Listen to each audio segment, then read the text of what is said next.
नमस्कार, आप देख रहे हैं न्यूज 18 राजस्थान और आपके साथ मैं हूं प्रियंका राय। रुक करेंगे सुपरफास्ट खबरों का। प्रधानमंत्री नरेंद्र मोदी ने रेडियो पर मन की बात प्रोग्राम के जरिए देश को संबोधित किया। ये कार्यक्रम मोदी सरकार का 2.0 का 25वां और ओवरऑल 78वां एपिसोड था। पीएम ने मेड इन इंडिया वैक्सीन का भी जिक्र किया। उन्होंने कहा कि ये नए भारत की नई ताकत है। एक साल पहले सबके सामने सवाल था कि वैक्सीन कब आएगी और आज हम एक दिन में लाखों लोगों को मुफ्त वैक्सीन दे रहे हैं। मन की बात के कार्यक्रम में पीएम ने लोगों से की टीका लगवाने की अपील। कहा, टीका नहीं लगवाना हो सकता है खतरनाक। पीएम मोदी ने टीके को लेकर लोगों के मन में डर को दूर किया। मन की बात कार्यक्रम में कहा कि मैंने खुद टीके की दोनों डोज लगवाई हैं और मेरी मां 100 के पार हैं और उन्होंने भी दोनों डोज लिए हैं।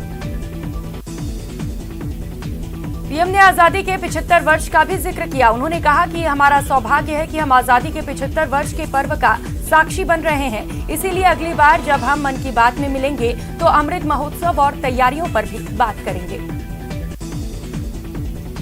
इस मौके पर पीएम मोदी ने दिवंगत मिल्खा सिंह को भी याद किया। उन्होंने कहा कि कुछ दिन पहले कोरोना ने प्रसिद्ध एथलीट मिल्खा सिंह को हमसे छीन लिया। जब वे अस्पताल में थे तो मुझे उनसे बात करने का अवसर मिला था। मन की बात में कोरोना महामारी का जिक्र किया और कहा कि किस तरह से इस महामारी का देश के लोगों ने सामना किया और कैसे वनवासी आदिवासी भाई बहनों ने इस कोरोना काल में अपनी सूझबूझ का परिचय दिया। ये सब दुनिया के लिए स्टडी का विषय बनेगा। पीएम मोदी ने अहमदाबाद में जापानी जैन गार्डन और काइजेन अकादमी का उद्घाटन किया। इस मौके पर पीएम ने कहा कि इससे भारत और जापान के बीच रिश्ते और मजबूत होंगे। पीएम ने कहा कि जापान की एक ऐसे बढ़कर कंपनियां आज गुजरात में काम कर रही हैं, जिनकी संख्या 135 से भी ज्यादा है। कानपुर देहात में राष्ट्रपति रामनाथ कोविंद ने सभा को संबोधित किया। इस दौरान उन्होंने अपने गांव की याद ताजा करते हुए कहा कि गांव की याद बार बार आती है। रक्षा मंत्री राजनाथ सिंह लद्दाख के 3 दिवसीय दौरे पर हैं। लद्दाख पहुंचने पर रक्षा मंत्री राजनाथ सिंह ने लेह में पूर्व सैनिकों से मिले। देश में कोरोना के मरीजों की संख्या में फिर से इजाफा हुआ है। पिछले 24 घंटे में 50,040 नए मामले सामने आए हैं, जबकि इस दौरान 1,258 लोगों की मौत हुई। सोमवार से अनलॉक 5 के तहत राजधानी दिल्ली को कुछ और छूट मिल सकती है। होटल, बैंक्वेट हॉल में शादी समारोह के आयोजन को हरी झंडी भी मिल सकती है। वहीं जिम और योग इंस्टीट्यूट्स को भी कड़ी शर्तों के साथ खोलने की मंजूरी मिल सकती है। दिल्ली में कोरोना की रफ्तार थमती जा रही है। पिछले 24 घंटे में सबसे कम 85 नए मरीज सामने आए हैं। संक्रमण दर गिरकर 0.12% हो गया है। कृषि कानूनों के खिलाफ कल किसानों की ट्रैक्टर रैली है, जिसको देखते हुए दिल्ली पुलिस एक्टिव हो गई है। पुलिस की सलाह पर 3 मेट्रो स्टेशन कल दिन में बंद रहेंगे। महाराष्ट्र में कोरोना की रफ्तार में खास कमी नहीं देखी जा रही है। यहां कोरोना मरीजों की संख्या 10,000 से करीब आ रही है। पिछले 24 घंटे में 9,812 मामले सामने आए, जबकि 179 लोगों की मौत हो गई। महाराष्ट्र में कोरोना के नए वेरिएंट डेल्टा प्लस एक के बाद एक मौत सरकार का चिंता बढ़ा रही है। लेकिन इस दौरान चौंकाने वाला खुलासा भी हुआ। जिन 21 लोगों में कोरोना का नया वेरिएंट डेल्टा प्लस पाया गया है, उन सभी ने कोरोना की वैक्सीन नहीं लगवाई है। यूपी विधानसभा चुनाव में एआईएमआईएम और बीएसपी के गठबंधन पर कयासों का दौर खत्म हो गया। मायावती ने स्पष्ट कर दिया कि बीएसपी का एआईएमआईएम से कोई गठबंधन नहीं हो रहा है। पंजाब को छोड़कर उनकी पार्टी यूपी और उत्तराखंड में अकेले चुनाव लड़ेगी।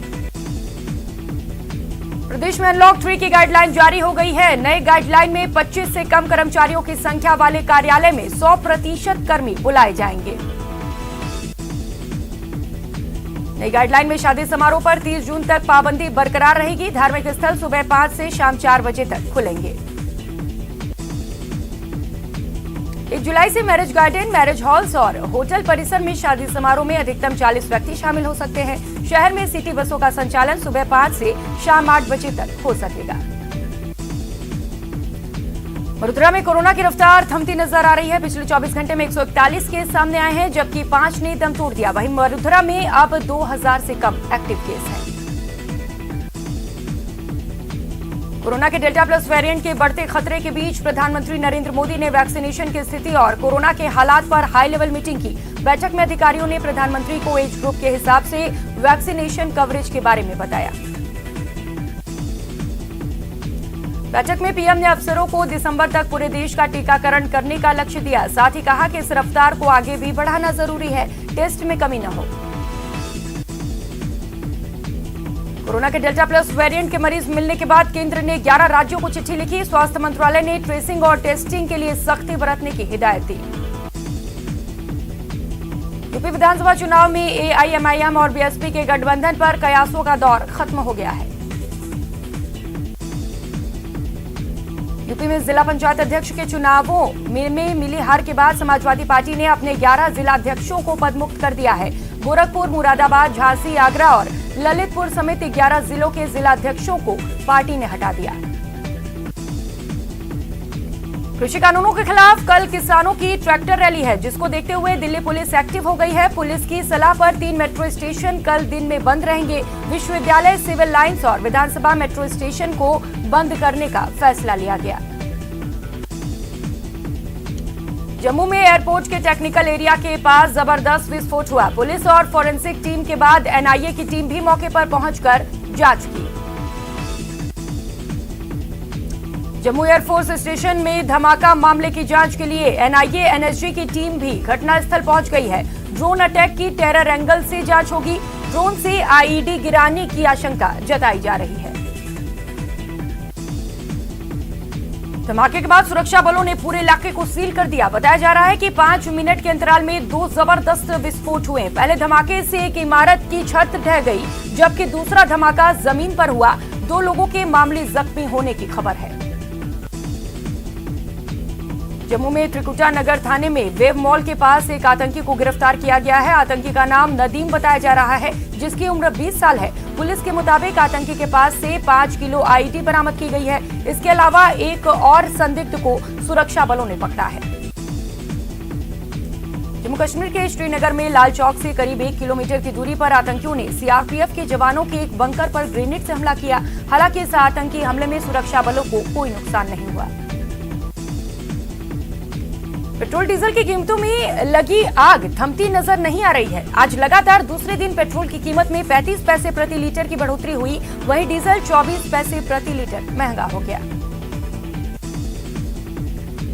प्रदेश में फोन टैपिंग का सियासी जिन्न फिर से बाहर निकला है। बीजेपी ने फिर कांग्रेस पर निशाना साधा। बीजेपी प्रदेशाध्यक्ष सतीश पूनिया ने फोन टैपिंग को कांग्रेस का पुराना हथियार बताया। तो उपनेता प्रतिपक्ष ने कहा कि इन आरोपों से बचने के लिए कांग्रेस पार्टी और उसके नेता झूठ बोल रहे हैं।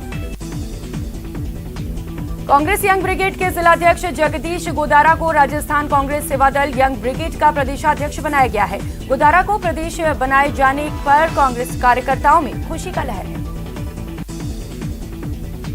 नागौर में सांसद हनुमान बेनीवाल की फर्जी फेसबुक आईडी मामले में पुलिस ने आरोपी को गिरफ्तार कर लिया है। आरोपी ने हनुमान बेनीवाल के नाम से बनाई थी फर्जी आईडी।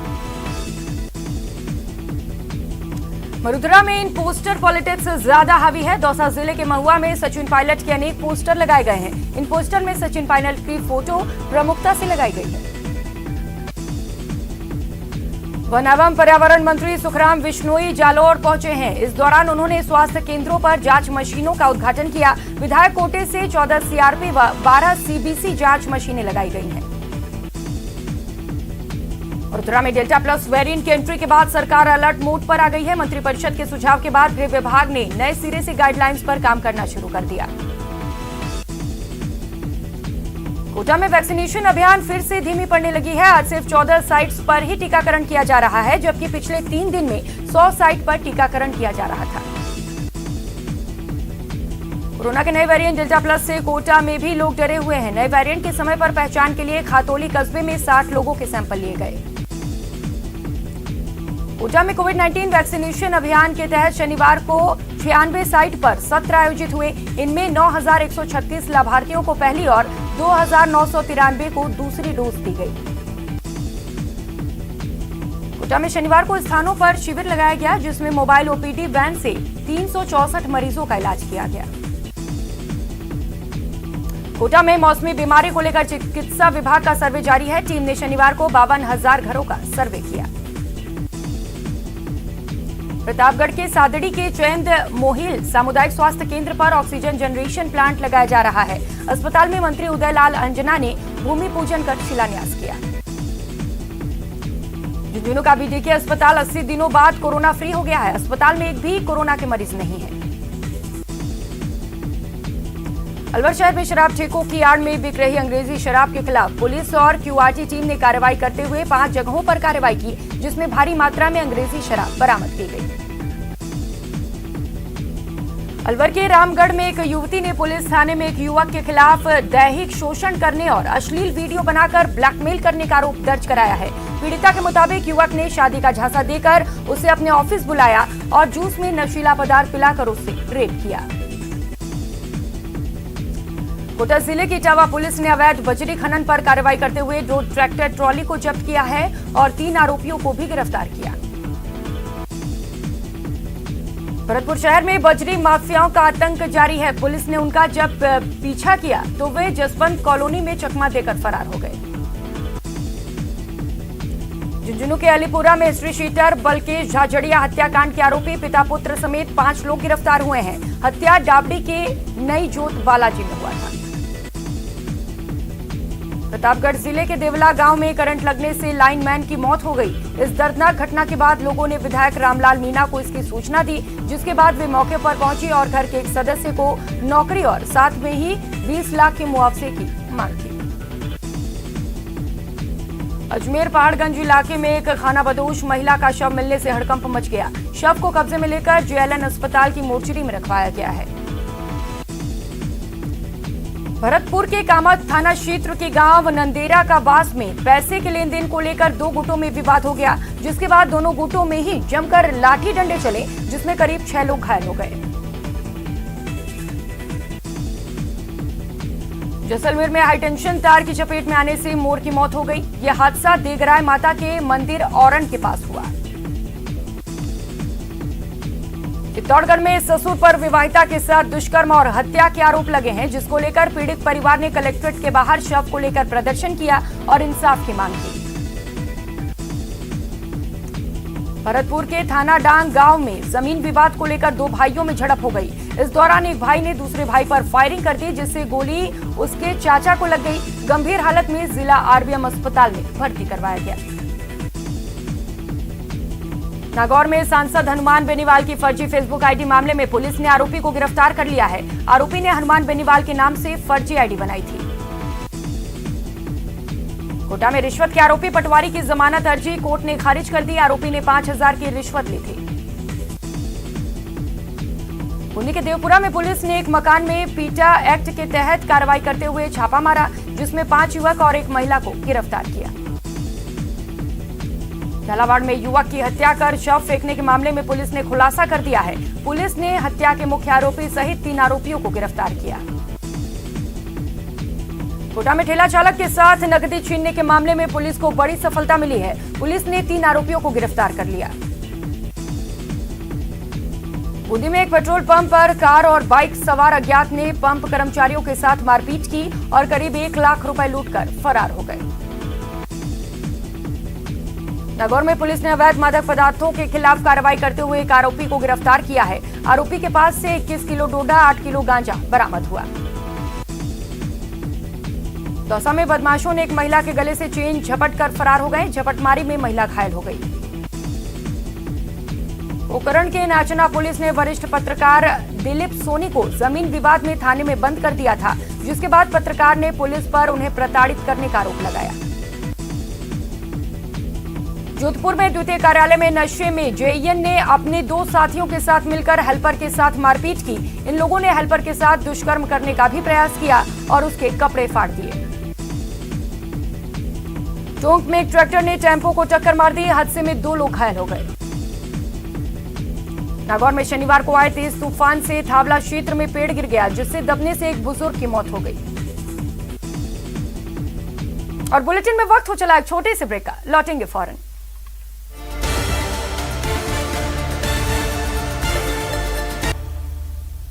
ब्रेक के बाद स्वागत है आप सभी का। कोविड-19 महामारी ने परस्पर निर्भरता की भावना को सुदृढ़ किया है, जिससे पूरा देश इस विपत्ति में एकजुट होकर मुकाबला कर रहा है। वैक्सीनेशन के ऐलान के बाद जरूरत है कि हम सभी अपना सर्वश्रेष्ठ योगदान दें, जिससे हम सब एक साथ मिलकर वायरस को हराने की तरफ कदम बढ़ा सकें। नेटवर्क 18 इस मुहिम में हर कदम पर आपके साथ होगा। जब तक सभी सुरक्षित नहीं होते, तब तक कोई सुरक्षित नहीं होगा। इसी सोच के आधार पर हमारे कैंपेन संजीवनी का लक्ष्य ये सुनिश्चित करना है कि वैक्सीन पाना सभी भारतीयों का अधिकार है। टीका लगाया क्या?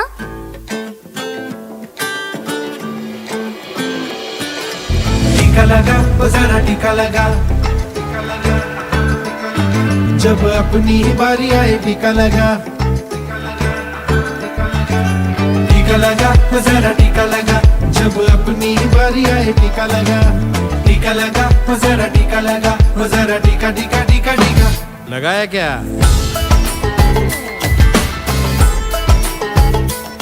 चल हाथ बढ़ा और साथ सभी के चल दे। एक टीके से बन जाए बात समझ ले। परिवार साथ मित्रों को शामिल करके लड़ जाएंगे टीकाकरणों के दम पे। ओ ये जो ढाल सी है वो कमाल सी है, संजीवनी आई यहाँ। टीका लगा, तो जरा टीका लगा। जब अपनी बारी आए टीका लगा। टीका लगा, तो जरा टीका लगा। तो जरा टीका टीका टीका टीका लगाया क्या?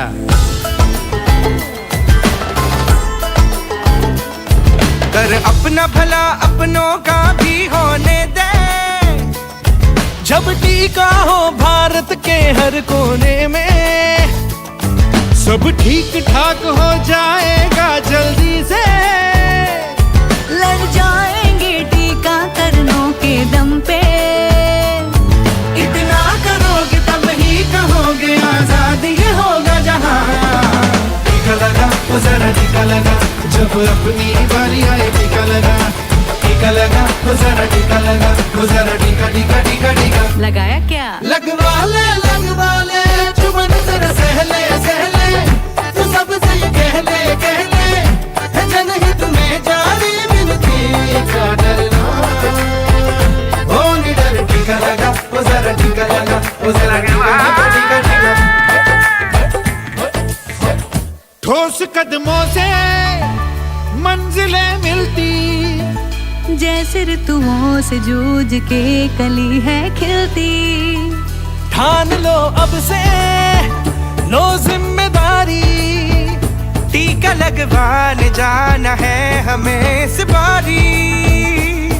फायदा ही फायदा हो, समझो ये कायदा हो। बस छोटी मांग है नहीं कोई ज्यादा। ओ करो वादा आज पालो रिवाज, संजीवनी आई यहाँ। टीका लगा, ओ जरा टीका लगा। जब अपनी बारी आए टीका लगा। टीका लगा, ओ जरा टीका लगा। जब अपनी बारी आए टीका लगा। ओ जरा टीका लगा। जब अपनी बारी आए टीका लगा। टीका लगा, ओ जरा टीका लगा। ओ जरा टीका टीका टीका टीका लगाया क्या? टीका लगा, ओ जरा टीका लगा। जब अपनी बारी आए टीका लगा। संजीवनी अभियान की 5 गाड़ियां देश के उन 5 जिलों में पहुंची हैं जो कोरोना से सबसे ज्यादा प्रभावित हुए हैं। ये गाड़ियां गांव-गांव जा रही हैं, जहां हमारे एनजीओ पार्टनर कोविड-19 टीकाकरण को लेकर लोगों को जागरूक कर रहे हैं। यहां ग्रामीणों को टीकाकरण की अहमियत और फायदों के बारे में बताने के साथ साथ लोगों के सवालों का जवाब भी देती है, ताकि किसी के मन में कोई सवाल या मिथक अनसुलझी न रह जाए। आइए आपको भी दिखाते हैं कर्नाटक के दक्षिण कन्नड़ क्षेत्र में संजीवनी की गाड़ी कहां पहुंची है और किस तरह से इस मुहिम को आगे बढ़ाया जा रहा है।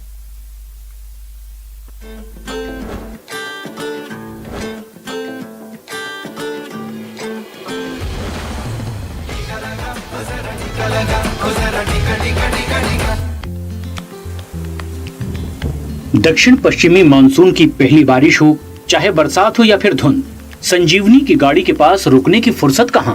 पश्चिमी घाटों के घुमावदार मोड़ और टेढ़े मेढ़े रास्तों से होते हुए संजीवनी की गाड़ी कर्नाटक में दक्षिण कन्नड़ क्षेत्र के गांव-गांव तक पहुंच रही है, जहां कोविड-19 टीकाकरण को लेकर लोगों को जागरूक किया जा रहा है।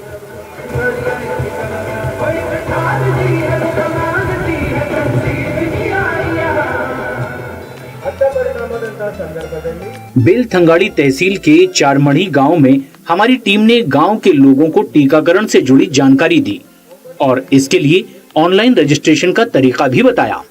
हमारा माँ को 70 इयर्स हुआ, उसे वैक्सीन 1 डोज करे, अब 2 डोज नहीं आया इधर, एक 10 मिनट आए का बोले मैं इधर 2 डाल दूंगा।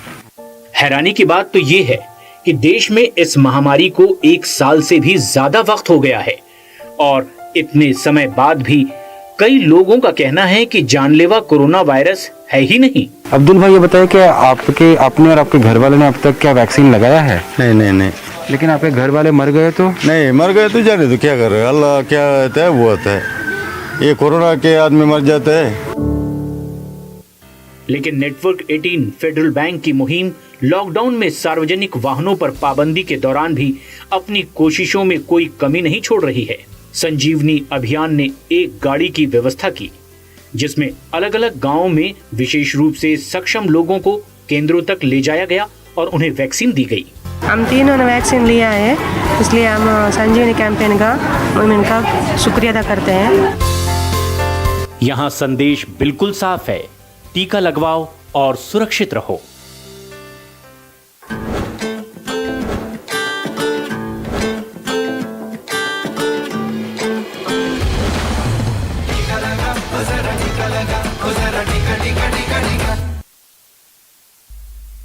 नेटवर्क 18 फेडरल बैंक संजीवनी गाड़ी भारत के कोविड प्रभावित जिलों में जा रही है।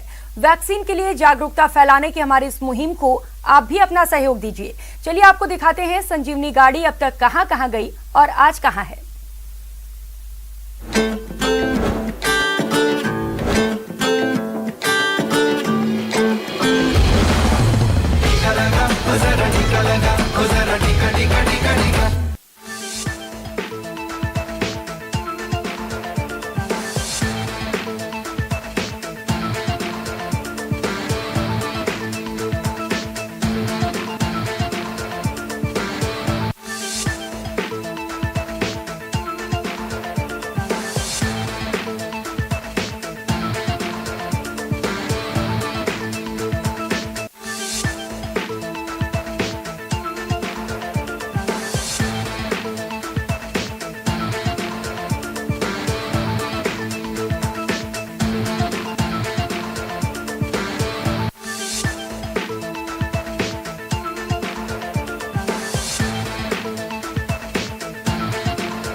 इस बुलेटिन में फिलहाल इतना ही। खबरों का सिलसिला लगातार जारी है, आप बने रहिए हमारे साथ। नमस्कार।